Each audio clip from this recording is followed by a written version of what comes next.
Bueno, nos reencontramos, ahora sí para hablar de los casos particulares. Nuevamente les reitero, eh, no poseo conocimiento más allá de lo que ustedes puedan encontrar en internet sobre el caso de Myanmar, así que me parece fundamental en ese sentido, para no arrogarme ningún conocimiento que no tengo, hablarles del enfoque en general que queremos que tenga el debate y obviamente la redacción del tratado que versa sobre esta materia, en las sesiones de la semana próxima. Así que van a ser más que nada cuestiones generales, obviamente vamos a recurrir a ejemplos, vamos a señalar algunos puntos que son esenciales para entender el conflicto en Myanmar, pero la idea es hablar de cuestiones quizás un poco más teóricas o un poco más contextuales. Así que ahora sí, arrancamos.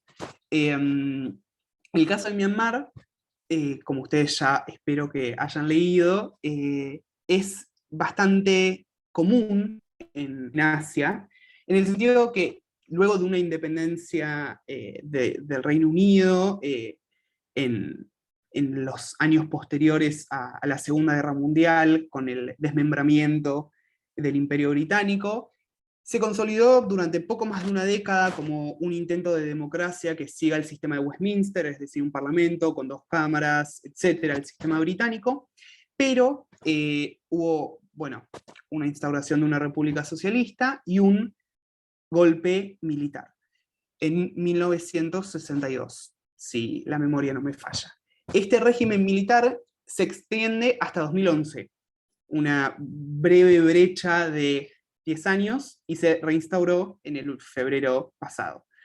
Lo más particular que tiene el régimen militar en Myanmar es que no se circunscribió a un tipo de régimen político, sino que convivió tanto en el contexto de la vía birmana al socialismo, es decir, un régimen cercano a los preceptos del comunismo, aunque no propiamente un marxismo-leninismo, como vamos a ver a continuación, y que después se embarcó, como también muchos países de Asia, en un proceso de apertura al mundo y de liberalización de la economía, pero que siguió estando dirigido por las Fuerzas Armadas. Entonces, nos vamos a encontrar que el rol de los militares va a ser fundamental. A continuación vamos a dar algunos ejemplos, pero me parece muy interesante iniciar, volver a la diapositiva anterior, Fer. Esto, chicos, es bastante tarde el momento en el que estamos grabando esto, estuvimos trabajando bastante, son los días anteriores al modelo, así que sepan comprender, nada, estamos haciendo lo mejor que podemos. Esta tipología o este análisis es uno que hace Pedrosa y Noce en las fuentes que, bueno, aparecen en el PowerPoint, que probablemente después les compartamos, y básicamente identifican en la situación actual de Myanmar, o mejor dicho, en la situación de los años anteriores a este último golpe de Estado, tres procesos simultáneos, como son la construcción de un régimen político, de un Estado moderno y de una nación. Vamos de a poco a brindar algunas precisiones en torno a cada uno de estos puntos. Primero, un régimen político. Es una palabra que ya hasta ahora mencionamos bastante y que vamos a seguir mencionando y que es fundamental, así que me gustaría brindarles una definición así funcional para que tengan en la cabeza. Y podríamos definir entonces a un régimen político como las instituciones y los procesos que indican cómo se accede al poder, cómo se mantiene el poder, qué alcances tiene ese poder, qué recursos son válidos para tratar de llegar a ese poder, etc. Y lo fundamental es que el régimen político comprende a las instituciones, a los procesos, a las reglas, formales e informales. Es decir, incluye tanto lo que dice la Constitución, que dice que, bueno, que se accederá al poder mediante elecciones repetidas, libres, con voto secreto, etc. Todo lo que puede decir la Constitución, pero también incluye lo que de verdad pasa. Es decir, el manejo o las costumbres que tenga la casta política, también el grado de participación que tengan los ciudadanos, es decir, incluye toda una nebulosa que se extiende más allá de lo que puede decir la Constitución. Esto es un régimen. El Estado moderno es algo quizás que es distinto, es un concepto distinto al del régimen claramente, y abarca distintos conceptos. Por un lado, un régimen político, que en el Estado moderno es la democracia, ¿no? La democracia liberal, y a su vez implica distintas cosas, implica organismos estatales, ¿no? Implica un territorio con fronteras bien delimitadas, e implica una población, ¿no? Todo esto tiene que estar dentro de un Estado, y lo fundamental, que la gran diferencia que tiene con el régimen, es que el Estado incluye toda una burocracia, incluye todo un grupo de lo que O'Donnell llamaría la accountability horizontal, de distintas agencias estatales que se controlan entre sí, de distintas agencias estatales que reciben los pedidos de la ciudadanía, que tratan los casos concretos de la ciudadanía, que van más allá de quién sea la cabeza del gobierno, quién haya ganado las elecciones. Es toda una estructura que va más allá de quienes ocupen temporalmente los cargos de poder, el gobierno. Y el último concepto que está en construcción en Myanmar es la idea de una nación, que es algo bastante complejo en el caso de Myanmar, como es complejo en todos los casos de estas transiciones democráticas generalmente. ¿Por qué es complejo? Por los problemas étnicos, ¿no?, que surgen. Si pensamos en la historia de Myanmar, nos encontramos en que durante toda la etapa del Imperio Británico, las etnias en su gran mayoría eran reprimidas o eran mantenidas en línea por las autoridades británicas, y en general también había, quizás en algunos casos, un cierto reconocimiento con el otro frente al opresor. Pero ¿qué pasa? En un momento de independencia en el que entre nosotros el Imperio Británico o la cabeza, la corona, abandona en un momento de crisis todas sus colonias y las deja, como diríamos coloquialmente, en banda, se encuentran distintas etnias en una lucha por el poder que hasta ahora no habían gozado en toda la dominación colonial. Y en este sentido, el régimen militar, desde un primer momento, instaura la hegemonía de una etnia por sobre otras, de las más de 135 que encontramos en el territorio de Myanmar. Es la etnia de los Karen, ¿no?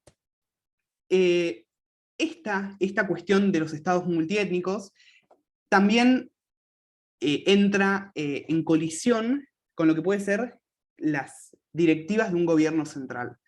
¿Qué quiere decir? Que al estar el gobierno central, el gobierno de la nación, del Estado, liderado por una etnia en particular, las distintas etnias que quedan por fuera del poder van a demandar un régimen que les dé más prerrogativas a nivel regional, es decir, que les permita, más allá de lo que determine el gobierno central en términos de política exterior o en términos de política monetaria, etc., quieren tener cierto grado de autonomía para poder, por ejemplo, determinar la educación o determinar cuestiones religiosas, cuestiones más consuetudinarias, cuestiones de costumbres, básicamente, que son distintas a las de la etnia mayoritaria. Entonces, esta autonomía la consiguen a través de un régimen federal. Pero ¿cuál es el problema? Que el gobierno central no les permite este régimen federal porque no solo no quieren perder poder, sino que es bastante complicado ceder autonomía sin incitar el secesionismo. Es decir, sin darles demasiada autonomía y permitir que toda una región del Estado se separe y forme su propio Estado. Esto es algo que, por ahí dicho en estos términos abstractos, es bastante ajeno, pero no deja de ser el fenómeno que surge en Cataluña, el fenómeno que, si bien distinto, porque no estamos hablando de un Estado, sino de una organización supranacional, no deja de ser el fenómeno del Brexit, y de distintas cuestiones que puede haber en los distintos estados del mundo, de esto, de regiones que se quieren independizar. Entonces vamos a encontrar en el caso de Myanmar muy marcada esta tensión entre imponer un régimen federal, que es algo que piden todas las etnias que no se encuentran en el poder, y la cuestión de la desintegración territorial, que es algo que es el principal temor que tiene la casta dominante, la casta en el poder. Ahora sí, a la próxima diapositiva, ya nos encontramos con esto un poco una explicación más profunda de esta cuestión que les decía del régimen. Yo hablé que en el régimen se incluye también tanto las cuestiones formales como las informales, entendiendo formal lo que puede estar escrito en la Constitución, en una ley, en un act, como se rigen los sistemas parlamentarios de Westminster, y también las cuestiones informales, las cuestiones que dan cuenta de lo que de verdad pasa en el sistema político y de cómo verdaderamente se accede, se controla y se ejerce el poder.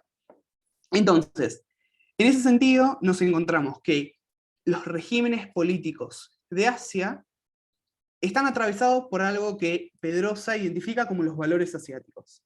Es decir, distintas prerrogativas o distintas salvedades que los gobernantes se permiten en los contextos de transiciones democráticas. Básicamente, ¿qué quiere decir?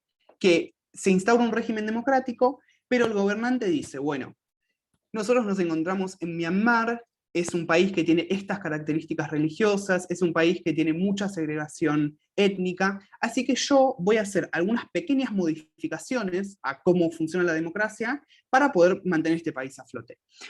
Esto es una experiencia que es común a la región, de hecho ahí, esa imagen que vemos ahí es de algo que surgió este año con el golpe a Myanmar, que en realidad preexistía, pero que se consolida este año, que es la alianza del té con leche, básicamente, que surge en contra del expansionismo chino, porque bueno, surge de una broma en las redes sociales de que en China toman el té sin leche y en general el sudeste asiático heredan la costumbre británica de tomar el té con leche.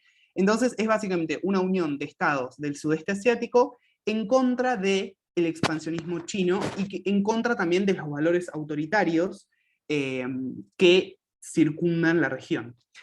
Como antecedentes regionales de gobernantes que mezclaron la democracia o que se permitieron modificar la democracia en base a la idea de valores asiáticos, nos encontramos con el régimen de Lee Kuan Yew en Singapur y del Mahathir en Malasia, ¿no? Son dos casos bastante emblemáticos que quizás conozcan, y que si no les puede ayudar a darse una dimensión de qué es esto de permitirme modificar la democracia basándome en las particularidades de la región. Un antecedente local que me pareció bastante gráfico, aunque no se trata de lo mismo, porque no se trata en un contexto de democracia, pero que sí ilustra estas libertades que se dan los gobernantes para alterar quizás fórmulas que vienen de Occidente según los valores propios, es lo que se llamó la vía birmana al socialismo. Cuando se instaura un régimen socialista liderado por militares en Malasia, nos encontramos con algo inusitado en la tradición marxista. Como ustedes ya saben, el marxismo propone un Estado ateo e incluso impulsa una política de secularización muy fuerte. Es decir, no puede coexistir con el marxismo, por lo menos con el marxismo más a rajatabla, una religión, ni siquiera una religión estatal, sino una religión circulando en la sociedad, porque va en contra de lo que busca alcanzar el marxismo, ¿no? Pero ¿qué pasa? En Birmania, cuando se empezaron a implementar medidas que podríamos llamar socialistas, como pueden ser, bueno, la estatización de los medios de producción, o incluso la anulación de ciertas libertades constitucionales, observamos que el budismo se impone como religión oficial, ¿no? Que es algo bastante llamativo, como les digo, y que separa un poco a este régimen birmano de lo que es el marxismo que surge a partir de Marx y de Engels, y que se distribuye desde Rusia a todo el globo, ¿no? Y esto es un ejemplo claro de cómo, más allá de si estamos hablando de democracia, de socialismo, de regímenes autoritarios, siempre está esta cuestión cultural que permite que estas fórmulas importadas de Occidente o del propio Oriente sean modificadas, ¿no? Entonces, como resumen, y es lo que a nosotros nos interesa, quizás para el régimen de Suu Kyi, es que surgen o que identificamos tendencias autoritarias en gobiernos electos democráticamente. Entonces, y esto es algo muy interesante, nosotros generalmente pensamos que el opuesto a la democracia es el autoritarismo, ¿no? Y que son como dos extremos de una línea y nada, y que en el medio hay distintas cosas. La realidad es que la tipología de regímenes va mucho más allá de esto es una democracia y esto es un autoritarismo. Entonces, nos encontramos con que muchos regímenes de Asia, incluido el régimen de Myanmar, puede calificar en lo que se llama una democracia con adjetivos, ¿no? Esto es un concepto bastante nuevo y que quizás no es aceptado por todos los académicos, pero es muy útil para darnos esta idea de que tenemos una democracia que tiene muchas falencias, que está lejos de ser una democracia consolidada, pero por tener algunos rasgos democráticos, la llamamos democracia iliberal, democracia delegativa, como ya dijimos anteriormente, democracia tutelada.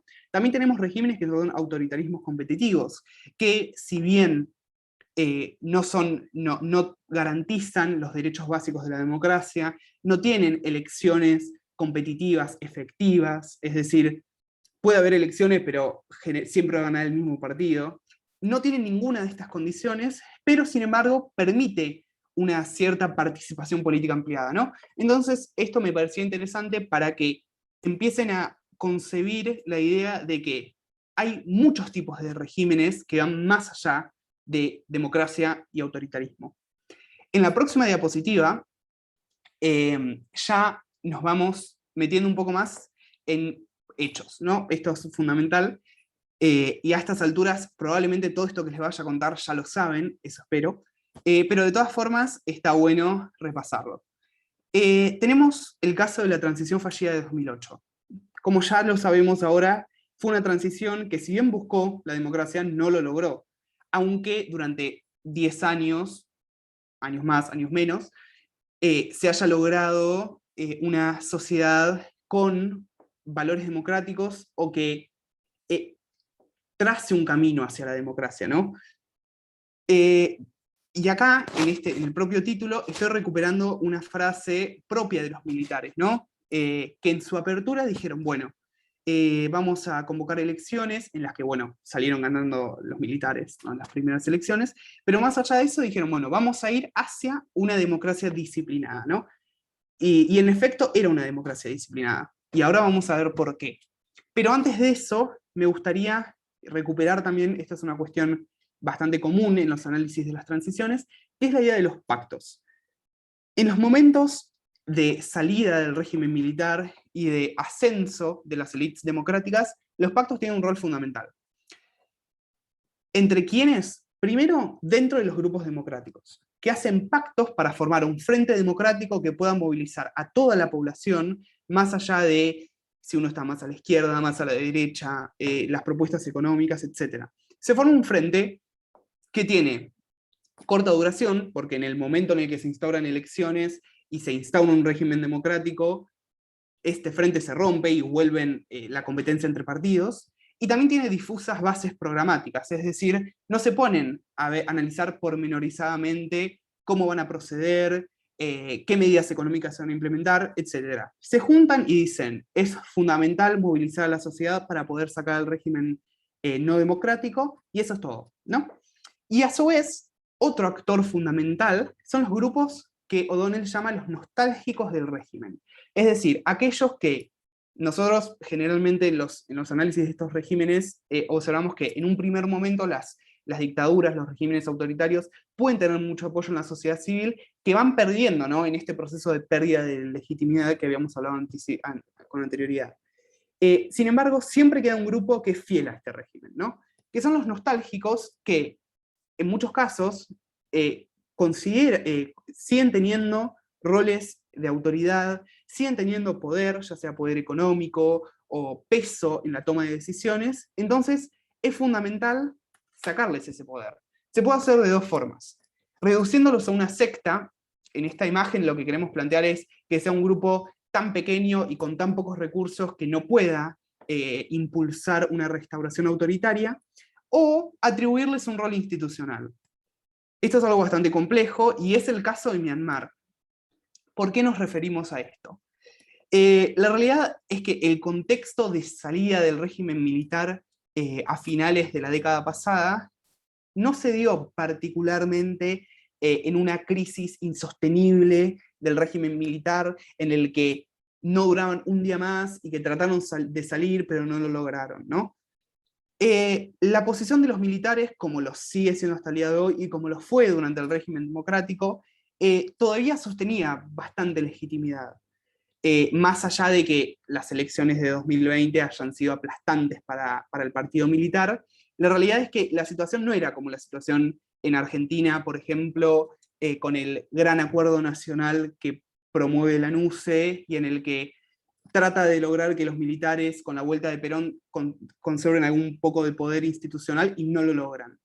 No, los militares en esta salida de 2008, 2011 en realidad, conservan muchísimo poder institucional, o sea, no solo poder fáctico, no es que seguían teniendo mucha gente, muchos adeptos, sino que seguían teniendo un lugar en el régimen amparado por la Constitución. ¿Por qué? Porque impulsan la sanción de una nueva Constitución que promueve lo que podemos, sin lugar a dudas, llamar una democracia tutelada. La idea de tutelada implica que hay dominios significativos reservados para actores con poder de veto. Es decir, que más allá de que pueda haber toda una parafernalia de elecciones, de debate en el Congreso, de representantes electos democráticamente, la última palabra en muchos dominios, en muchos ámbitos de la política del país, la van a tener este grupo, que en este caso son los militares.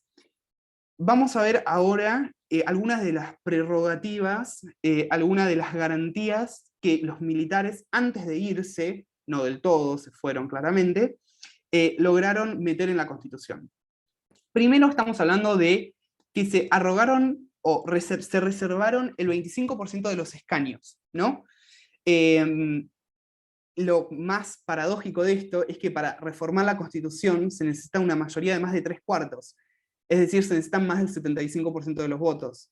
El régimen de Suu Kyi buscó reformar la Constitución 2 veces, pero claramente nunca llegaba a tener más del 75% de los votos, porque el 25% de los militares siempre votaba en contra. Esto es algo caricaturesco, pero es lo que sucedió. Otra de las prerrogativas que amparaba es la de una elección presidencial indirecta, no en el sentido del sistema electoral, sino que los que se podían postular para el rol de presidente provenían de una terna, o sea, de una selección de personas que debía ser aprobada por los militares. A su vez, como probablemente hayan visto, incluyeron una cláusula en la que los candidatos a presidente no podían tener cónyuge e hijos extranjeros, que es el caso de Suu Kyi, por lo que nunca fue presidenta, sino que tuvo un rol de consejera en la que sí tenía la presidencia fáctica, es decir, que sí tenía el poder, limitado por los militares, claramente. A su vez, se garantizaron 3 ministerios fundamentales, como son el de seguridad, el de asuntos internos y el de asuntos fronterizos. También revocaron el sufragio a prisioneros, monjes y expatriados, y también el rol de los monjes fue fundamental, como quizás hayan investigado, fue fundamental en la vuelta de la democracia, así que esto es bastante sugestivo. Y finalmente, centralizaron el poder en el Ejecutivo Nacional. Esto, retomando la idea de tensión entre federalismo y secesionismo, es algo fundamental. ¿Por qué? Porque observamos una tendencia que es bastante propia en el sentido de las democracias delegativas a concentrar mucho poder en una persona que, siguiendo reglas informales, que no son quizás las reglas que están amparadas en la Constitución o en los códigos, tienen poder en ámbitos en los que no deberían, según las leyes, o pueden ejercer ese poder de formas que tampoco deberían. Así que esto es fundamental. En la próxima diapositiva ya ingresamos con un análisis bastante superficial de la experiencia democrática reducida, ¿no? de Suu Kyi. Primero, y esto volviendo a la idea de la cultura democrática, que no solo es propia de la sociedad civil, sino que se extiende también a la casta política, observamos una tendencia del partido único. Esto obviamente se ve impulsado por un sistema de representación de winner takes all, es decir, un sistema mayoritario. Piensen que en un análisis que está en la bibliografía sugerida, que incluí en este PowerPoint, estamos hablando de que en el Parlamento hay una presencia de partidos efectivos del 1,5. Es decir, el Parlamento de Myanmar, claramente antes del golpe de febrero, tenía un partido y medio, es decir, el partido del oficialismo, el partido de Suu Kyi, y ni siquiera otro partido tenía poder dentro del debate, sino que había un medio partido sumado de la conjunción de distintas bancas que lograron algunos partidos regionales, pero muy poco. Entonces, esto es claramente algo contrario a la idea de pluralismo de una democracia, ¿no? También durante esta experiencia democrática nos encontramos con grupos étnicos muy insatisfechos. Suu Kyi llegó al poder, además de luego de haberse consolidado como una defensora ferviente de los derechos humanos que le valió un premio Nobel de la Paz en la década de los 90, prometió instaurar un régimen federal que contemple la autonomía de las regiones con etnias mayoritarias distintas a la etnia que controla el poder central. Sin embargo, no solo no se implementó este régimen federal, sino que se restringieron muchas libertades de esta minoría, incluso, como vamos a ver más adelante, el sufragio estaba limitado para muchos miembros de estas minorías étnicas desde 1982, mediante una ley que promulgaron los militares, y Suu Kyi no modificó esta ley, por lo que no le dio el sufragio a estos grupos étnicos, y a su vez les quitó bastantes libertades que se resquebrajaron en este contexto. Como saben, y es algo que estuvo mucho en boga hace 2 años, incluso antes de que se diera el golpe de Estado de febrero, es la situación de los Rohingya, de la minoría étnica de religión musulmana, que no era considerada una etnia oficial en las 135 etnias que tenía Myanmar, que eran perseguidas. Surgieron muchos informes, incluso Suu Kyi, como vemos en la diapositiva, se alineó con los militares en una defensa ante la Corte Internacional en 2019, donde se le acusó de genocidio, se acusó a su régimen de perseguir y de promover el exterminio de esta minoría, algo que ella negó, alineándose con los militares que muy cordialmente dijo que eran muy dulces.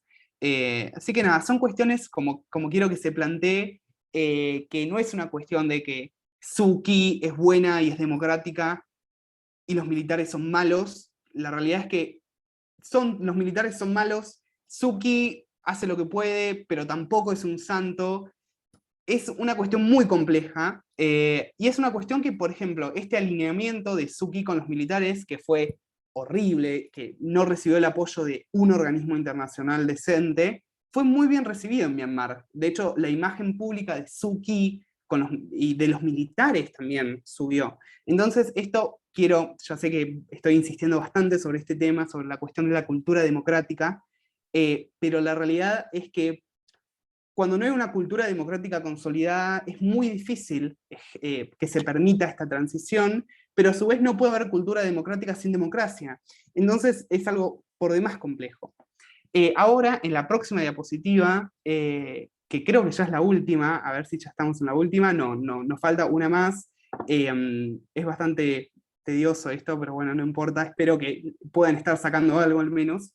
Ya nos encontramos en lo que es la restauración autoritaria, que se dio el 1 de febrero de este año, ¿no? Antecedente más directo fueron el conflicto de las elecciones de noviembre de 2020, que en realidad no solo fue un conflicto por los resultados electorales, que le dieron una aplastante derrota a la Liga Democrática de Suu Kyi, y que redujeron el poder, los escaños del partido apoyado por los militares muchísimo, que sacaron un 7% de los votos, si mal no recuerdo. Antes de estas elecciones ya había habido un conflicto con la Comisión Electoral de la Unión de Myanmar, porque esta comisión electoral, en la que tenía mucho peso el partido de Suu Kyi, había cancelado la elección de 12 bancas, estamos hablando de más de 1 millón de personas. Todas estas bancas estaban en juego en áreas de mayoría étnica distinta a la etnia dominante, y ninguna de estas bancas estaba bajo el poder de la Liga de Suu Kyi. Bueno, por demás sugestivo. Entonces, ¿Qué pasó? Las elecciones fueron aplastantes, unas elecciones que más allá de esta irregularidad, muchos organismos internacionales consideraron dentro de todo limpias, obviamente limpias para el parámetro de la situación de Myanmar, que como ya a estas alturas se habrán dado cuenta, está lejos de ser una situación ideal para convocar comicios limpios, pero bueno, habían sido elecciones dentro de todo democráticas, o un intento de elección democrática.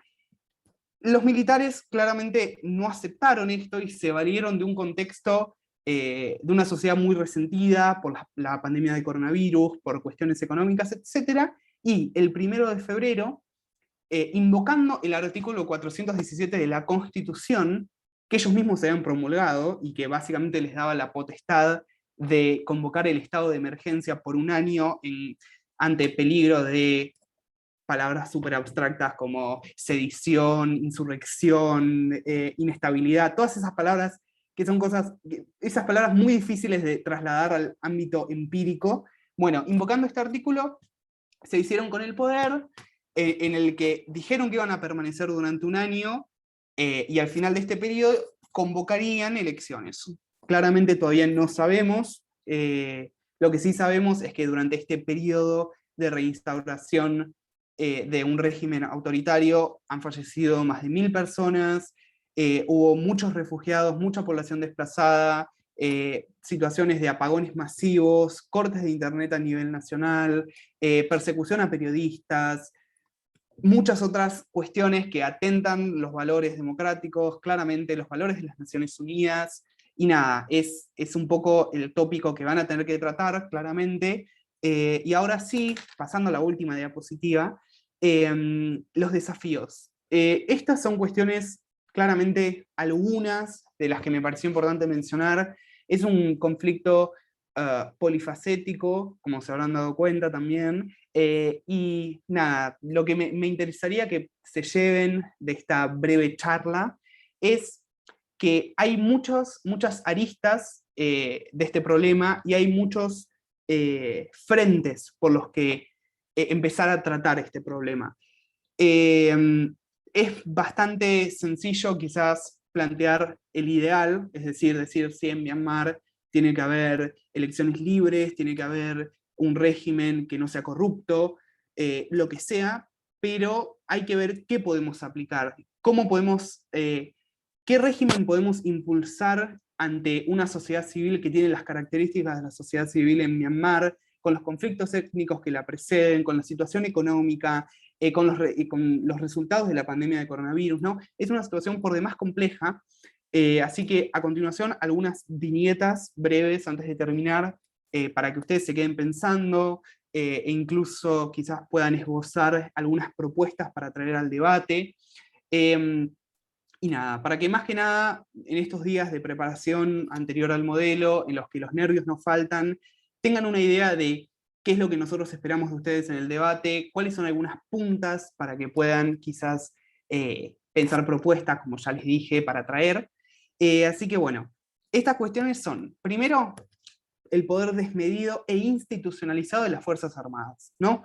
Estamos hablando no solo de un poder fáctico, como les dije, no es solo que las Fuerzas Armadas convocan a mucha gente y manejan mucha plata, sino que la constitución propia del país ampara a las Fuerzas Armadas, en un caso muy similar al caso chileno, como probablemente sabrán, que a un legado del régimen de Pinochet, que recién este año, el año pasado, se está tratando de revertir definitivamente.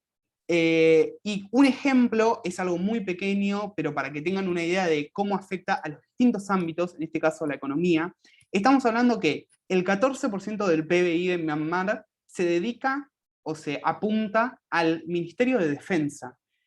Claramente Myanmar no gasta todo este dinero en defensa. Estamos hablando de casos rampantes de corrupción. Y la corrupción es un síntoma, por definición, de la falta de accountability horizontal. Es decir, un Estado en el que los representantes no se controlan entre sí, ya sea porque todos son del mismo partido, que es algo que suele pasar, ya sea porque no se respetan más las reglas informales que las formales. Muchas causas puede haber, pero la realidad es que hay mucha corrupción que les permite a las Fuerzas Armadas seguir teniendo el poder fáctico, el poder institucionalizado, el poder económico, etc. Otra cuestión, como ya lo dije varias veces, son las tensiones entre el federalismo y el secesionismo. Esto está por más claro, y está lleno de información al respecto, basta con mirar la situación de los Rohingya, las leyes electorales, el conflicto con la comisión electoral en las elecciones de 2020, etc. Tienen muchos recursos y es algo muy interesante y que puede desembocar en muchas medidas a implementar, así que es un nicho bastante interesante para explotar. Una cuestión que quizás es más para que tengan en cuenta a la hora de llevar propuestas es la falta de cultura democrática. Hay que tener en cuenta cuáles medidas o cuáles regímenes se pueden implementar y cuáles no. Esto es fundamental. Otra cuestión, más que nada, desde el punto de vista de que todos los países, o la mayoría de los países que conforman el bloque que va a estar debatiendo esto, pertenecen a la misma región que Myanmar, tienen que enmarcar este problema, este gran conflicto que aqueja a Myanmar en el contexto de los conflictos que aquejan a toda la región. El rol de China, el legado colonial, el rol de las potencias occidentales, la tradición democrática o no democrática vigente en el país, etc. Nada, fundamental que contextualicen la situación de Myanmar con sus países y que puedan tener muy en claro la posición que tiene su gobierno con respecto a Myanmar. Últimamente, el sistema legal defectuoso. Yo acá, bueno, estoy mencionando la ley de 1982, que como les mencioné, es la que no les da el derecho a sufragio a algunas minorías étnicas. El caso más rampante es la Constitución de 2008, las trabas institucionales que hay para reformarlas o enmendarla, y muchas otras cuestiones que hacen al propio sistema legal, o sea, no solo cuestiones informales, sino cuestiones escritas en el régimen, o sancionadas en estos últimos meses de régimen autoritario. Así que bueno, sin más, antes de terminar esto me gustaría decirles que tienen nuestras vías de comunicación, vamos a subir este video lo más probable a la plataforma que vamos a utilizar durante los días de modelo. Nos pueden comunicar sus dudas por ese medio, tienen nuestras redes sociales, pueden comunicarse con el Instagram del modelo, y nada, la idea es que puedan estar lo más capacitados posible de cara al modelo, que vengan con muchas propuestas pensadas, que entiendan su rol, el rol de los otros estados que van a estar discutiendo en el debate en bloque. Y bueno, sin nada más que decir, damos por finalizado este bloque y bueno, esperamos sus dudas y esperamos verlos durante las sesiones.